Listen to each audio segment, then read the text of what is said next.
अस्सलाम वालेकुम students, welcome to easy maths. आज हमारा जो टॉपिक है वो है properties of multiplication. Last lecture में हमने एडिशन की प्रॉपर्टीज़ को डिस्कस किया था काफ़ी डिटेल में, और मैंने आपको ये भी बताया था कि इन प्रॉपर्टीज़ की इंपॉर्टेंस ये है कि आप इनको समझे बगैर क्वेश्चन की तरफ नहीं जा सकते और आप एक्सरसाइज के जो क्वेश्चंस हैं उनको नहीं अटैम्प्ट कर सकते। तो मैंने आपको ये इंतहाई आसान तरीके से प्रीवियस लेक्चर में एडिशन की प्रॉपर्टीज़ समझाई थी।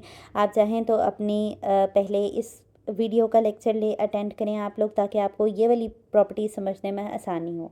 ठीक है, तो चलते हैं अपने लेक्चर की तरफ।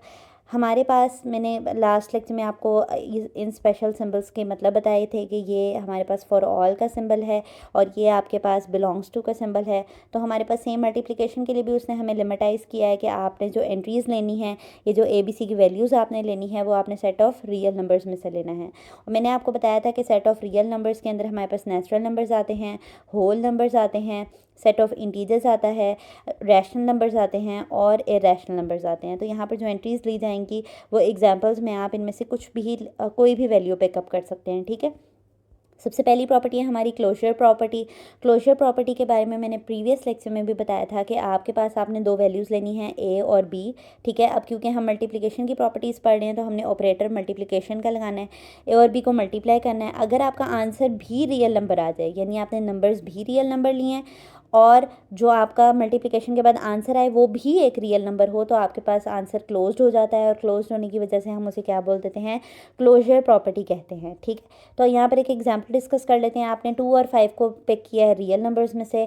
2 और 5 को जब हमने मल्टीप्लाई किया तो हमारे पास आया है 10, और 10 भी आपके पास कहाँ से बिलोंग करता है, सेट ऑफ रियल नंबर्स में से बिलोंग करता है। ठीक है, कम्यूटेटिव प्रॉपर्टी के बारे में मैंने प्रीवियस लेक्चर में आपको बताया था कि इसका मतलब होता है कम्यूट, यानी कि एक्सचेंज ऑफ प्लेस या एक्सचेंज ऑफ पोजीशन।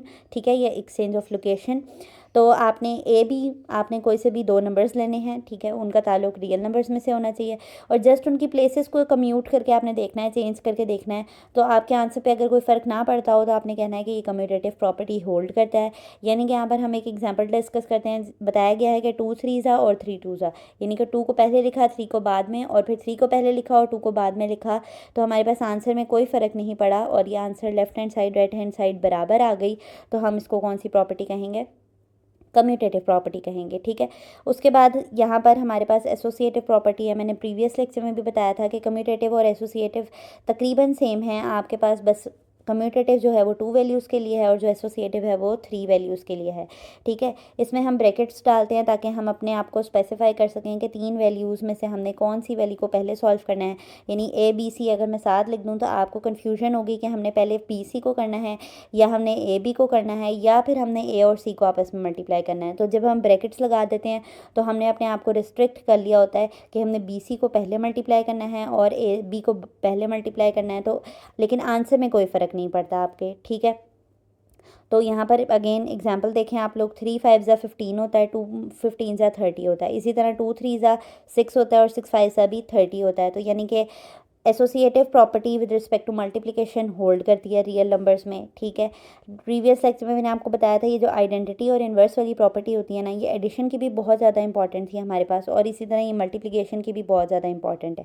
ठीक है, आइडेंटिटी आपके पास दुनिया में ऐसा कौन सा नंबर है जिसको मल्टीप्लाई करके आपके पास असल नंबर पर कोई फ़र्क ना पड़ता हो, कोई इन्फ्लुएंस ना होता हो, तो वो आपके पास नंबर है 1। ठीक है, यानी कि मैं 100 को ऐसे कौन से नंबर से मल्टीप्लाई करूँ जिससे मेरे पास आंसर 100 ही आ जाए, तो वो 1 नंबर है। ठीक है, अब अगर यहाँ पर कुछ बच्चे कह दें कि हमने लास्ट टाइम 0 पढ़ा था, तो वो 0 हमने एडिटिव आइडेंटिटी के बारे में पढ़ा था। ठीक है, और एडिटिव की प्रॉपर्टीज़ डिफरेंट होंगी अ लिटिल बिट, और मल्टीप्लिकेशन की प्रॉपर्टीज़ लिटिल बिट डिफरेंट होंगी, क्योंकि देखें ना, आप ये नहीं कह सकते कि मल्टीप्लिकेशन और एडिशन बिल्कुल सेम ऑपरेटर हैं। ठीक है, ऑब्वियसली ये बिग डिफरेंस है इनके दरमियान में।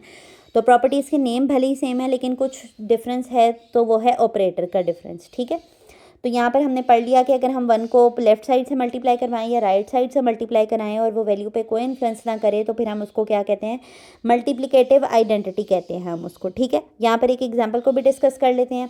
5 1 ज़ा 5 कर लें या 1 5 ज़ा 5 कर लें, तब भी हमारे पास आंसर 5 ही आएगा। तो हम इस प्रॉपर्टी को क्या कहेंगे, मल्टीप्लिकेटिव प्रॉपर्टी कहेंगे। ठीक है, उसके बाद लास्ट प्रॉपर्टी है हमारे पास मल्टीप्लिकेटिव इन्वर्स। मल्टीप्लिकेटिव इन्वर्स का मतलब है कि मल्टीप्लिकेशन का उलट। मैंने लास्ट लेक्चर में आपको इन्वर्स का मतलब बताया था कि इन्वर्स का मतलब होता है ऑपोजिट। ऑपोजिट यानी कि उलट। मल्टीप्लिकेशन का उलट हमारे पास क्या होती है, डिवीजन होती है। ठीक है, तो अगर कोई नंबर मल्टीप्लाई हो रहा है तो मैं उसका उलट ले लूँ, यानी ए लिखा हुआ है तो उसका मल्टीप्लिकेटिव इन्वर्स होगा 1/a। ठीक है, अगर यहाँ पे 22 लिखा हुआ है तो उसका मल्टीप्लिकेटिव इन्वर्स होगा 1/22। ठीक है, तो यानी कि हम उसको डिवाइड फॉर्म में लिख देंगे तो वो उसका मल्टीप्लिकेटिव इन्वर्स होता है। ठीक है, यहाँ पर यही बताया गया है। और मैंने आपको बताया था कि अगर हम एडिटिव इन्वर्स को सॉल्व करते हैं तो हमारे पास आंसर एडिटिव आइडेंटिटी आता है। इसी तरह जब हम मल्टीप्लिकेटिव इन्वर्स को सॉल्व करेंगे तो हमारे पास आंसर क्या आएगा, मल्टीप्लिकेटिव आइडेंटिटी आएगा। ठीक है, यहाँ हम एक एग्जांपल को डिस्कस कर लेते हैं। 7 लिखा हुआ था तो उसका मल्टीप्लिकेटिव इन्वर्स क्या होगा आपके पास, 1/7।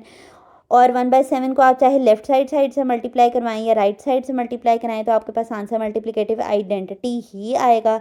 तो ये आपके पास प्रॉपर्टी थी मल्टीप्लिकेटिव इन्वर्स की।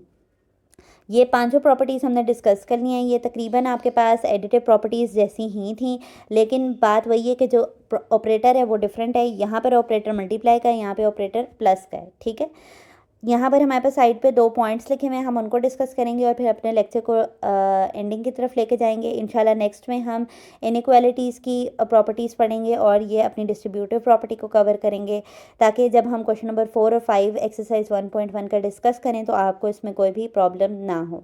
और अगर कुछ बच्चे यहाँ पर शॉर्टकट का यूज़ करना चाहें कि वो हम बिना प्रॉपर्टीज़ पढ़े इन क्वेश्चन को कर लेंगे, तो फिर आप मैथ्स को कभी भी कॉन्सेप्चुअली डील नहीं कर सकेंगे और आपको हमेशा, क्योंकि देखें क्रैमिंग से एक हद तक ही आप अपना सोल्यूशन कर सकते हैं। ठीक है, तो बेहतर है कि आप एक दफ़ा अपनी बेसिक्स को स्ट्रॉन्ग कर लें ताकि हायर लेवल के ऊपर आपको कभी भी इशू ना हो। ठीक है, चलते हैं अपने ये पॉइंट के ऊपर। यहाँ पे लिखा हुआ है 0 and 1 are additive and multiplicative identities of real numbers respectively.